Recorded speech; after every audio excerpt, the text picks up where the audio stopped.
On repart les amis, on repart avec l'autre grande tendance, la grande tendance. La tendance de toute l'entendance, hein, Antoine Cyr. Bonjour Antoine Cyr. Bonjour.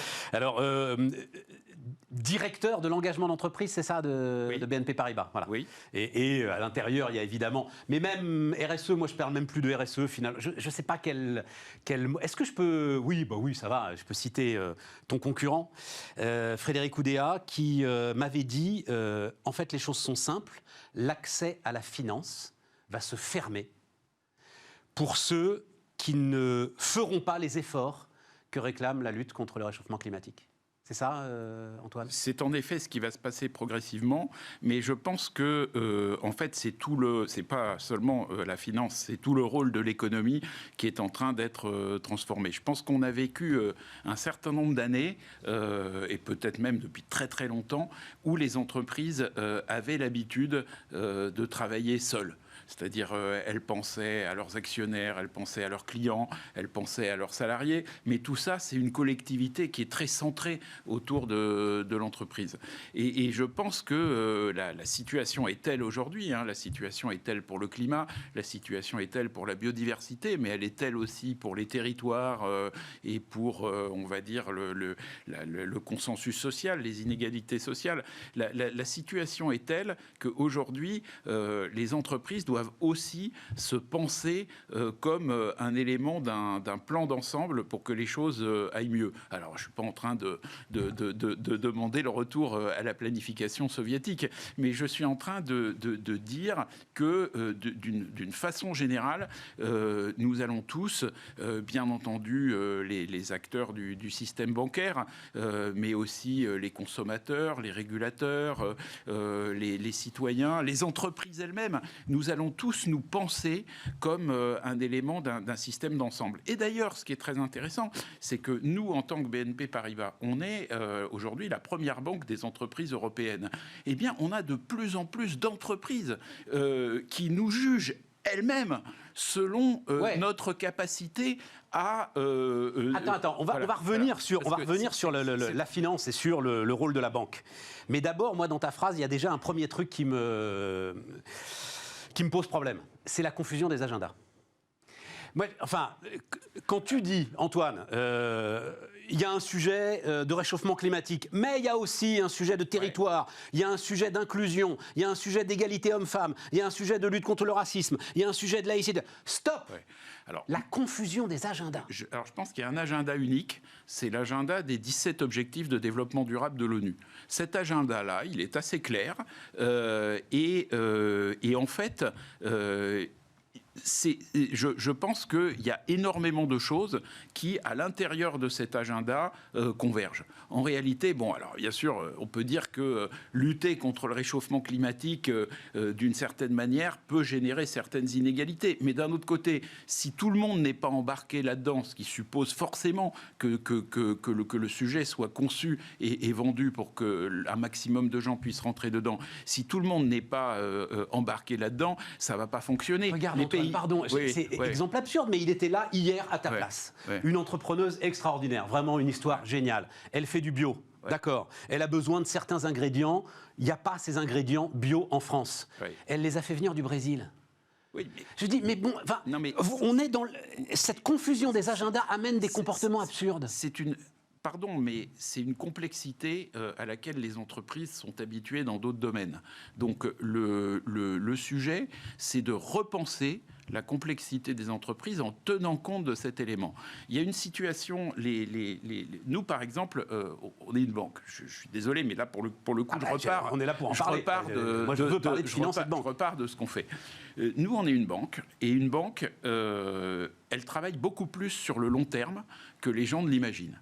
Parce que, pour deux raisons. D'abord, parce qu'on fait du crédit, hein, et le crédit, ça se fait forcément sur plusieurs années. Et quand vous faites du crédit sur plusieurs années, ça a l'air idiot, mais même en dehors de toute intention philanthropique, vous avez besoin que les gens à qui vous avez fait crédit soient en bon état pendant toute la durée du crédit pour vous rembourser. Et donc, s'ils sont dans un monde qui se déglingue et qui les déglingue, ils ne pourront pas rembourser. Et donc, même sur le plan d'un intérêt, je dirais, très cartésien de la banque, ça pose un problème. Deuxième chose, je disais tout à l'heure qu'on est la première banque des entreprises européennes. Vous imaginez le travail de fidélité, de fidélisation qu'il a fallu pendant des années, de construction de relations avec les entreprises pour arriver à ce niveau-là. Et donc, c'est un travail qui se fait là aussi sur de longues années. Et donc, d'une certaine manière, on doit accompagner les clients, on doit les aider à être pour nous de bons chevaux, c'est-à-dire des gens à qui on va prêter et qui vont nous rembourser, ou pour qui on va structurer des opérations financières qui vont s'avérer des opérations satisfaisantes parce que, par exemple, ils vont être en état de rembourser un emprunt obligataire. Donc, on doit les accompagner de cette façon-là, mais on doit aussi, nous, constater ce qui va faire que, dans quelques années, ils vont plus être là. Et aujourd'hui, ce qui va faire qu'ils vont plus être là, ça va être de ne pas comprendre les transitions et de ne pas arriver à gérer cette complexité. Parce qu'ils vont avoir besoin de la gérer. Ils vont avoir des clients dans tous les milieux sociaux. Ils vont avoir des régulateurs qui vont leur demander d'être effectivement plus conformes, voilà, à l'égalité homme-femme, et donc, etc. Ils vont avoir cette complexité à gérer parce que la société le demande. Je reconnais que c'est quelque chose d'extrêmement difficile et qui d'ailleurs mérite qu'on rende hommage à ce qu'est aujourd'hui un entrepreneur parce que c'est encore beaucoup plus difficile d'être entrepreneur dans cet écheveau de complexité. Mais nous, en tant que banque, on est un employeur, on a 200 000 collaborateurs, on doit travailler sur le gender equality, on est présent en Seine-Saint-Denis, dont on est le premier employeur privé. Il faut évidemment qu'être présent dans ce département soit pour nous... Ça alors, BNP Paribas est le premier employeur privé de Seine-Saint-Denis. Mais bien entendu, est-ce que vous savez... Pourquoi vous avez un gros... Mais bien entendu, on a à la fois notre direction informatique mondiale, je rappelle que BNP Paribas... Oui, mais c'est pas des gars qui habitent en Seine-Saint-Denis qui travaillent à la direction informatique mondiale de... Alors, détrompez-vous, il y en a de plus en plus qui travaillent en Seine-Saint-Denis parce que l'IT est un moyen d'inclure socialement, et on travaille sur des programmes très importants, y compris avec une entreprise qui s'appelle Simplon et qui... que je connais très bien, voilà, qui fait de l'inclusion. Et qui fait de l'inclusion à partir de l'IT. Donc, non, on est... Mais vous savez, il y a quelque chose, par exemple, que les gens ne savent pas. Ça fait 10 ans que c'est BNP Paribas qui finance les voyages scolaires des collégiens en Seine-Saint-Denis. Et parce qu'on a notre direction informatique, on a notre métier Security Services, on a 100 agences aussi. Je pensais que c'était Uber. Sans arrêt, on dit que c'est Uber le premier employeur de Seine-Saint-Denis. J'en sais rien, mais là, c'est autre chose. Non, mais on est d'accord. Je parle de gens qui donnent des CDI. Antoine, on a du temps, mais néanmoins, on est piégé des fois quand on se dit qu'on a du temps. Et donc, c'est pour vous dire que cette complexité... Moi, je veux parler... J'ai compris la complexité. Moi, je veux parler du pouvoir considérable que ça vous donne et de la façon dont vous le gérez. À partir du moment où l'accès à la finance se ferme, ça veut dire que c'est vous, à un moment, qui allez décider que tel investissement peut être financé au regard de l'ensemble des critères que vous venez de détailler très très brièvement, et tel autre non. Alors, oui, mais à l'intérieur d'un écosystème. C'est-à-dire que ce qu'il faut comprendre aujourd'hui, c'est que par rapport au climat, il y a eu un accord de Paris en 2015, il existe aujourd'hui des feuilles de route pour l'ensemble des secteurs industriels. On sait donc ce que chaque secteur industriel doit faire, et il y a des entreprises à l'intérieur de chaque secteur industriel qui sont en avance ou en retard sur la feuille de route idéale de leur secteur. Et donc, nous, ce qu'on va faire en tant que banque, c'est qu'on va faire notre travail de banquier qui consiste à évaluer la performance d'une entreprise avec des modèles qui sont forcément imparfaits. D'ailleurs, un banquier, il est comme tout le monde, il peut se tromper. Oui. Mais on va essayer d'évaluer la performance d'une entreprise à travers cette nouvelle contrainte qui est sur son chemin, mais qui peut être aussi, si elle s'en débrouille bien, un objectif business, parce qu'elle peut être en avance. Il y a énormément de nouveaux métiers, énormément de nouvelles activités qui vont en découler. Donc elle a elle a un nouveau sentier devant elle, et on va essayer de comprendre comment cette entreprise se situe sur ce sentier. Je vous donne l'exemple du climat, mais ça pourrait s'appliquer à d'autres choses. Restons sur le climat, c'est ça qui m'intéresse. Alors restons sur le climat. sur le climat. On travaille, on a développé avec d'autres banques. Vous citiez tout à l'heure la Société Générale. Elle fait partie des banques avec qui on a développé ce modèle. Et il y a d'autres banques européennes comme BBVA, Standard Chartered. Les Américains y arrivent. Citigroup vient de dire qu'il utilisait le modèle qui avait été co-développé par ces banques. HSBC vient aussi de le dire. Et donc, c'est un modèle qui consiste à prendre secteur par secteur et à regarder comment chaque entreprise, des secteurs les plus pertinents pour le climat. Pour l'instant, on regarde les secteurs. On pense au pétrole, on pense au charbon, on pense à l'énergie, on pense au transport, voilà, exactement. Bon, donc c'est ça qui est intéressant. On commence, après tout sera intéressant, mais on commence par regarder ces secteurs-là, un par un, et on regarde comment chaque entreprise se situe par rapport à la feuille de route idéale de son secteur pour respecter les objectifs de l'accord de Paris. Et donc, selon que l'entreprise, si elle est très en avance sur sa feuille de route, je dirais que ce critère ne pose pas de problème, ça roule. Si elle est en retard sur sa feuille de route, il y a deux possibilités. Soit elle utilise l'argent qu'elle nous emprunte pour accélérer, et à ce moment-là, c'est très intéressant parce qu'on va avoir un travail très positif. Soit elle n'utilise pas cet argent pour accélérer, et à ce moment-là, on pense qu'elle est en train de se créer un problème. Et est-ce que cette finesse d'analyse résiste aux injonctions qui viennent face à vous très régulièrement de la part des activistes qui vous disent de sortir de telle activité, telle activité, telle activité, un petit peu comme des oukases? En général, ce qu'ils demandent, c'est quand même largement issu de ce que disent les scientifiques. Et donc, la feuille de route de chaque secteur, elle est aussi liée à ce que disent les scientifiques. Et par exemple, les scientifiques, ils nous disent aujourd'hui que la production d'énergie à partir du charbon, c'est pas possible. Bon, donc du coup, on a dit à toutes les compagnies d'électricité, et ça, c'est quelque chose qu'évidemment les ONG nous ont demandé et qu'on a appliqué en l'adaptant à notre métier et à notre façon de faire. Mais donc, on est en train de dire, on l'a même quasiment fini de le dire pendant toute l'année 2020, à l'ensemble des compagnies d'électricité que nous finançons dans le monde, on leur dit, écoutez, voilà, il y a deux solutions. Soit ce qu'on vous prête, vous l'utilisez pour sortir du charbon. Vous avez un plan de sortie du charbon qu'on connaît, qui vous conduit à être sorti du charbon d'ici 2030 si vous êtes dans l'OCDE ou d'ici 2040 si vous n'êtes pas dans l'OCDE. Donc si vous avez ce plan de sortie et que ce plan de sortie nous paraît crédible, on va continuer à vous financer. Et si on vous dit ça va pas assez vite ? Et si on vous dit 2030, 2040, c'est des objectifs beaucoup trop lointains, pourquoi est-ce que BNP Paribas ne fait pas davantage pression ? Il se trouve que pour l'instant, parmi les 40 premières banques mondiales, il doit y avoir 5 ou 6 banques qui ont ce type d'objectif, et que dans ces 5 ou 6 banques, vous avez les 4 principales banques françaises. Donc si vous voulez, on est très très en avance. Donc pour l'instant, je crois que le boulot... Quand je reprends ma casquette business, ça m'inquiète presque un peu, tu vois. Mais en fait, non. Moi, je suis, disons, raisonnablement optimiste parce que je constate que aujourd'hui, les banques anglo-saxonnes, d'abord, c'est quand même des engagements qui sont lourds. Hein, donc, on est aujourd'hui en train de les mettre en œuvre. Et surtout, mais surtout, pardon, les banques étrangères, notamment dans le monde anglo-saxon, sont quand même en train de regarder de très près ce qu'on fait. Alors, est-ce qu'elles vont le faire exactement de la même manière ? Peut-être pas. Je veux dire, chacun va avoir sa vision. Mais elles sont en train d'accélérer très fort. Elles sont en train de se poser ces questions. Elles sont en train de nous interroger. Donc, c'est très intéressant parce qu'elles viennent nous voir. Je rappelle que ceci s'accompagne quand même d'une puissance des banques françaises dans le financement des activités durables qui est extrêmement forte. Hein. On est leader mondiaux dans le domaine des green bonds, qui est une activité qui n'arrête pas d'accélérer. Ouais. Hein, il n'y a pas tant d'activités de financement que ça dans lesquelles...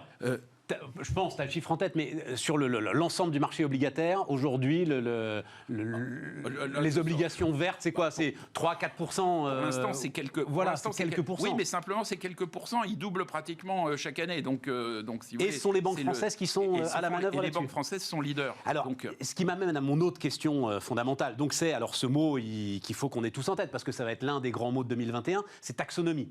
Oui. Hein, c'est-à-dire, c'est système de classification commun des activités activités économiques au regard de leur impact environnemental. Je l'ai noté moi-même pour bien dire les choses. On a un ministre, ou ministre délégué qui est en charge de ça aujourd'hui, qui s'appelle Olivia Grégoire.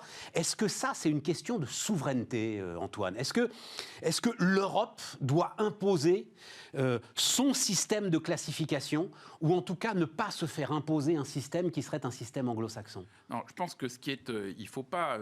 Je pense que c'est très bien de traiter ce système sous l'angle de la souveraineté, et par contre, il ne faut pas le traiter sous l'angle du conflit. Souveraineté n'égale pas forcément conflit. La souveraineté, c'est d'avoir une voix qui pèse. Regardez, pardon de cet exemple historique, mais tout ce que le général de Gaulle a fait entre 1940 et 1945, c'était pour que la voix de la France pèse, ce qui n'était pas du tout gagné. Bon, et donc, ce qui est important aujourd'hui, c'est que la voix de l'Europe pèse. Et donc, pour la voix de l'Europe pèse, on a un certain nombre d'atouts. On a comme atout notre leadership dans ce domaine, qui est extrêmement clair. On a comme atout le leadership quand même de nos États, parce qu'on a quand même des États qui ont fait le boulot, et l'accord de Paris, il a été signé à Paris, quoi. Donc il y a un certain nombre de choses qui sont en notre faveur.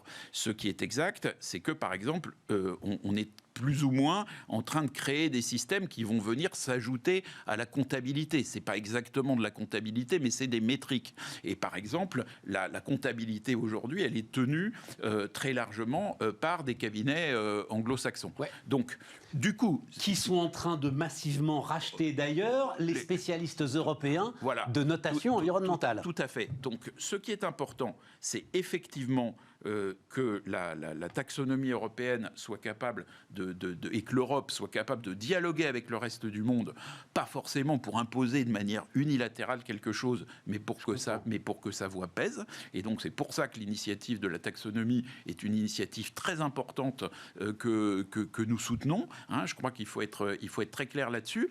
Et derrière, il faut que notre voix pèse dans tous les travaux qui existent pour standardiser tout ça. Par exemple, je vous parlais de la méthodologie PACTA tout à l'heure. Cette méthodologie, c'est ce dont tu nous parlais là. Celle qu'on a développée avec un petit groupe de banques européennes et qui commence à intéresser les banques anglo-saxonnes. Et donc qui analyse activité par activité. Voilà. Bon. Et donc les feuilles de route. Et donc cette méthodologie, elle va dire aux industriels, écoutez, là, il y a un certain nombre de critères, vous pouvez pas transiger avec, et si vous respectez pas ces critères, ça va pas passer. Donc c'est très intéressant que ces critères soient en train de devenir des critères qui comptent pour tout le monde, parce que ça va faire bouger les choses, et ça va faire bouger les choses, en effet, selon notre conception, qui est la conception des Européens, qui est assez exigeante, qui sont des gens qui se sont pas embarqués comme les Américains dans le gaz de schiste, et moi je vois quelque chose de très intéressant. C'est que par exemple dans les premières décisions de Joe Biden, il y a le retour dans l'accord de Paris, mais il y a aussi des décisions beaucoup plus précises. Il y a par exemple l'annulation d'un projet de pipeline entre l'Alberta et le Texas. Donc le Canada. L'Alberta étant un magnifique d'ailleurs État canadien.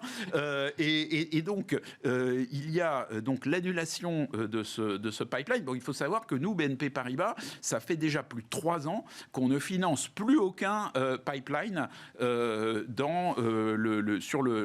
Amérique du Nord. Et je dirais que c'est assez intéressant parce qu'on fait ça à la fois sous la pression des scientifiques qui, de façon très rationnelle, nous disent écoutez, voilà ce qu'il faut faire. Et puis en même temps, de temps en temps, on a aussi des signaux de terrain. Nous, il y a quelques années, on a vu arriver des chefs indiens qui nous disaient écoutez, nous, regardez quelles sont les conséquences de ces pipelines sur la terre de nos ancêtres. Et donc, c'est aussi... Pour ceux qui le savent, mais BNP Paribas est assez fort dans l'Ouest américain. Exactement. Donc c'était vous en avez payé le prix d'ailleurs. Donc c'est des choses... Antoine, juste un mot là-dessus d'ailleurs, j'ai beaucoup de maisons de gestion qui disent, vous allez voir, avec Biden, les Américains vont prendre le train en retard, mais alors ils vont faire comme font les Américains, c'est-à-dire qu'ils vont y mettre un montant mais colossal d'investissement et ils vont redépasser tout le monde. Il n'y a aucun doute, mais c'est là où il faut que le dialogue existe, c'est-à-dire il faut leur dire, écoutez, votre capacité d'investir, votre capacité d'arriver avec des escadrilles, des paquebots, des porte-avions, enfin tout ce que vous voulez, ça on connaît, vous nous l'avez déjà montré 100 fois, on sait que vous savez faire, il y a les films de Roland Emmerich le jour d'après, Ils vont être les champions du monde. Sur le truc, ça vous savez faire. Mais il y a quand même un truc, hein, c'est que dans ce changement climatique, il y a des tas de passagers clandestins qui peuvent s'insérer, qui sont des gens qui peuvent essayer de faire beaucoup d'argent avec des choses dont on sait qu'elles sont très mauvaises. Exemple par exemple, le gaz de schiste qu'on a arrêté de faire, et il y a toujours des spécialistes du gaz de schiste. Donc quand vous êtes un acteur diversifié et que vous avez une certaine dose de gaz de schiste, si vous expliquez que vous êtes en train de changer les choses et qu'il vous faut un petit peu de temps pour changer les choses, c'est entendable. Quand vous êtes un spécialiste de cette activité et que vous ne faites que ça et que vous avez envie de ne faire que ça, ça veut dire que vous êtes là pour un petit moment, le temps d'en profiter et que vous allez disparaître. Et ça, il faut clairement, et je pense que les premiers messages de Biden sont assez clairs là-dessus, il faut clairement que ce ne soit pas possible. Donc, si vous voulez, il ne faut pas que les Américains imposent un modèle dans lequel ils vont uniquement investir et pas désinvestir. D'où l'importance que la voix européenne pèse. Tout à fait. Et dernière question, donc c'est Mark to Planet, le hashtag que j'aime bien, qui appartient à Bertrand Badré, l'ancien patron de la Banque mondiale, qui est quelqu'un de formidable et qui a joué un rôle très important dans le fait de faire accélérer la finance et aussi de créer un pont entre justement entre le monde de la finance européenne et le monde de la finance américaine sur ces sujets. Le patron de BlackRock dit pour moi maintenant ça y est c'est fait, le rapport extra-financier est plus important que le rapport financier. On en est là aujourd'hui, c'est-à-dire aujourd'hui dans les décisions de crédit que pourrait prendre BNP Paribas, le rapport extra-financier est plus important que le rapport financier.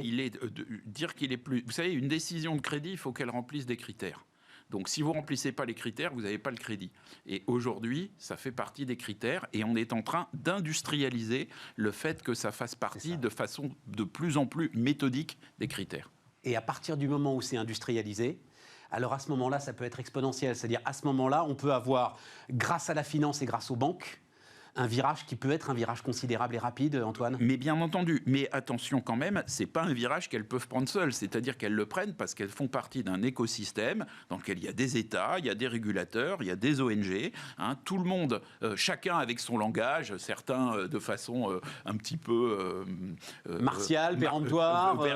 je dirais, voilà, avec la logique avec du beaucoup de bruit, quoi. Avec la logique du plaidoyer. Disons la logique du plaidoyer. Nous, on le fait avec la logique industrielle, donc parfois ça prend un peu plus de temps à se mettre en branle. Simplement, une fois que ça s'est mis en branle, il n'y a plus trop de discussions possibles. La logique activiste face à la logique industrielle. Oui, mais les deux se complètent. Et puis au milieu, il y a quand même la logique des États. C'est à eux de fixer la route, c'est à eux de fixer le cap. Et donc, on a clairement aujourd'hui des États qui ont fixé une feuille de route qui est l'accord de Paris. S'il n'y avait pas cette feuille de route, s'il n'y avait pas les 17 objectifs de développement durable de l'ONU, ce serait beaucoup plus compliqué pour nous de faire. Parce que nous, par exemple, on a fait une raison d'être, on a mis les objectifs de l'ONU dans notre raison d'être. Donc du coup, chaque fois qu'on fait quelque chose, et là, ça va au-delà du climat, il y a le climat, mais il y a aussi la biodiversité, le gender equality. La biodiversité, c'est très important. Oui, mais repartons pas là-dessus parce qu'on est au bout. Bon, et donc, les États, les collectifs d'États aussi, ont un rôle très important pour fixer le cap. Et donc, on est dans un écosystème où chacun essaye de faire son boulot. Ça revient un peu à ce que je disais au début. Les entreprises aujourd'hui doivent se vivre comme faisant partie d'un système où chacun fait son boulot. Mais si les États, si les citoyens, si personne ne fait son boulot, les banques, elles ne vont pas le faire toutes seules. Et d'ailleurs, elles le font parce qu'elles sont elles-mêmes dans un système où tout le monde commence à avancer dans la même direction. Antoine Cyr, le directeur de l'engagement d'entreprise de BNP Paribas, était notre invité sur Bismart.